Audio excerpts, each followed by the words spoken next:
Bank that serves the tech industry collapses in the second biggest bank. Concern is rising tonight after the collapse of California's Silicon Valley Bank. Collapse today of Silicon Valley Bank has left the tech and venture capital sector in turmoil tonight. Outside headquarters of Silicon Valley Bank in Santa Clara, California today. Hello friends, this is Crypto Vision speaking, and this is an emergency video our channel. We filmed this video as quickly as possible to keep you up to date on what is happening in the cryptocurrency market, which is currently experiencing a complete catastrophe. This is because the world's second largest stablecoin, USDC, has lost its peg to the dollar, and at the moment, this event is the main cause of concern. In this video, we will explain what is happening, why it lost its peg to the dollar, and what we need to do in this situation, whether to sell our assets or buy more.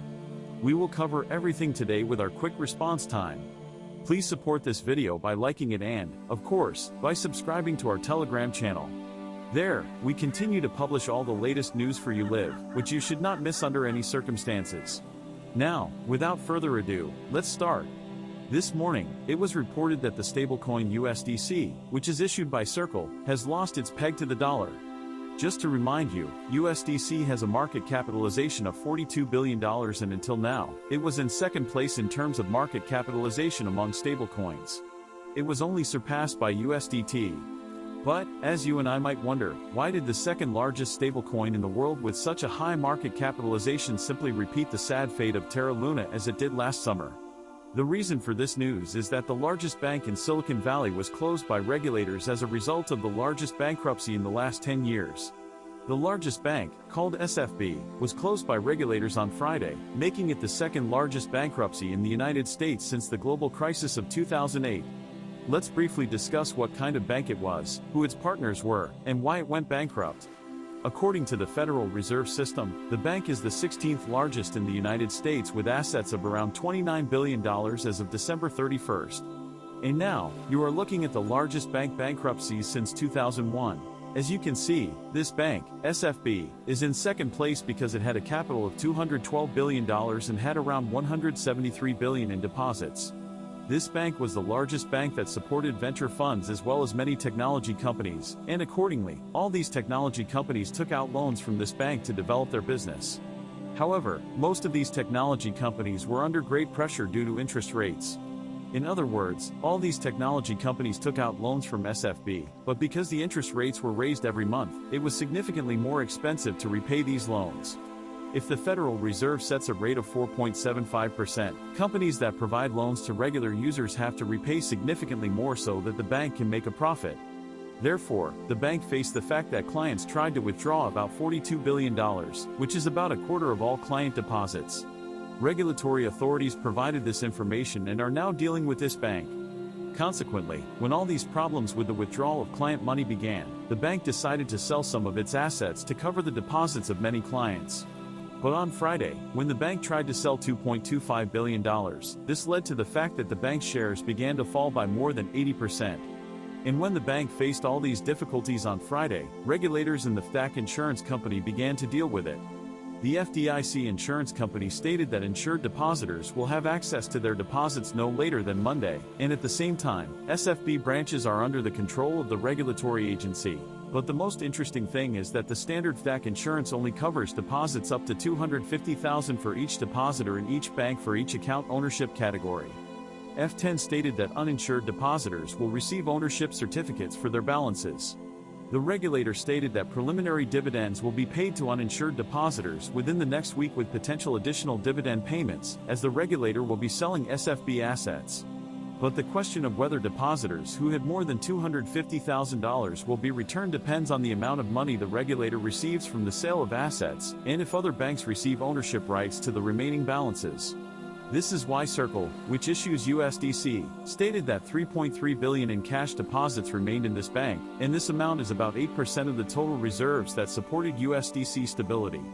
Therefore, because this money is now simply unavailable, he was a horse and lost his tether because he cannot cover all stable coins that are currently being sold 1-to-1 to the dollar.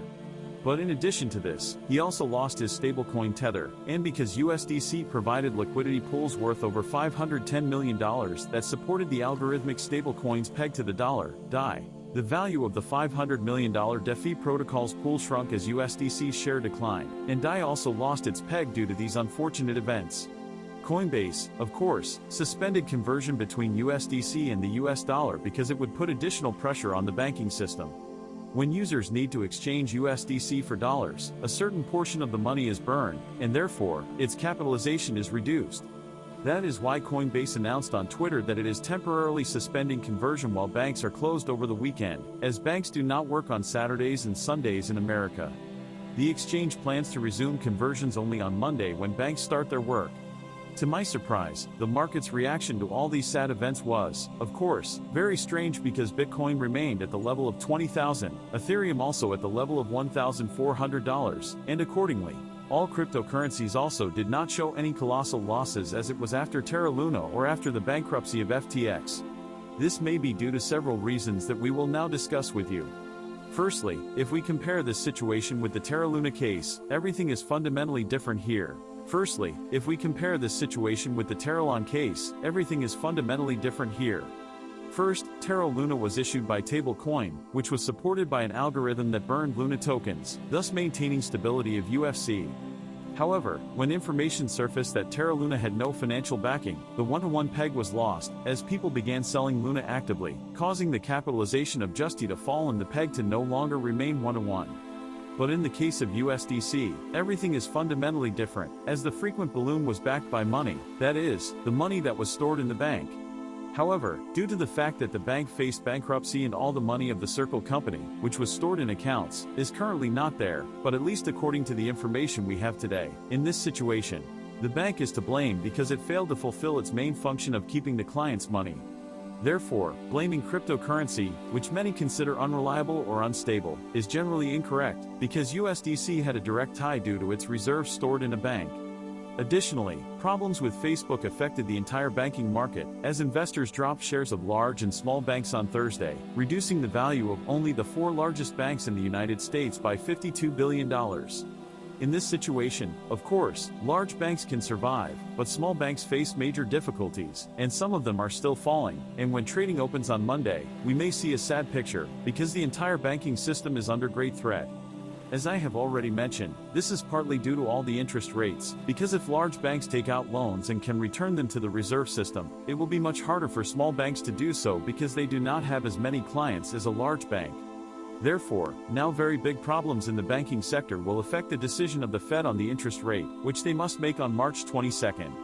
I think that this story should push them to raise it by no more than 0.25%. Because if they are betting at a level of 0.50%, how could they do that after receiving numerous negative reports on inflation and unemployment levels? They may create additional pressure, which will lead to even more problems.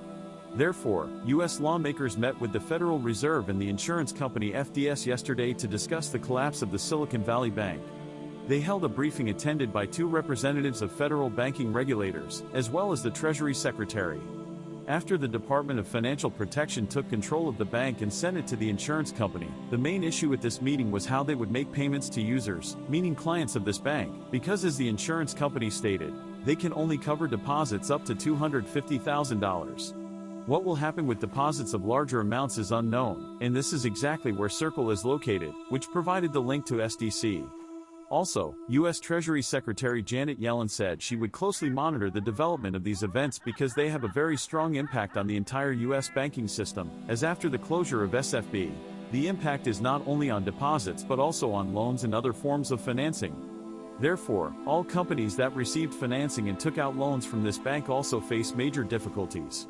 This was the fastest downfall for SFB because when it announced on Wednesday that it intended to raise $2 billion because it lost $1.8 billion, this attempt was unsuccessful, and its shares began to sell even more. Therefore, Circle's deposit, which provided USDC in the amount of $3.3 billion, is now under significant questioning, but there is another problem, only the amount we were told is clear. Circle may have much more money in this bank, but this clear amount has not yet been announced. Will this have further implications for cryptocurrency? Of course, yes, because when the world's second stablecoin loses its peg to the dollar, many investors question its reliability. Many understand that there are coins that can fall and rise by 200% in a day, but when a stablecoin falls in price, it makes many investors nervous. But there is a positive side to this situation. The bank went bankrupt, not the company that issued the stablecoin. In a way, this should emphasize the reliability of crypto against the backdrop that even the largest banks can simply go bankrupt in one day. The problems related to the bank will be addressed on Monday, and most likely they will solve these problems. Just like in 2008 when many banks also went bankrupt, part of this bank's assets will be sold to other companies to cover losses, and the rest of the money will be taken from taxpayers. Therefore, the Federal Reserve will do everything to solve this problem quickly and effectively, but as always, ordinary people will pay for such big problems, because if the Federal Reserve decides to print additional money to support the bank, it will have further impact on inflation, which is already high.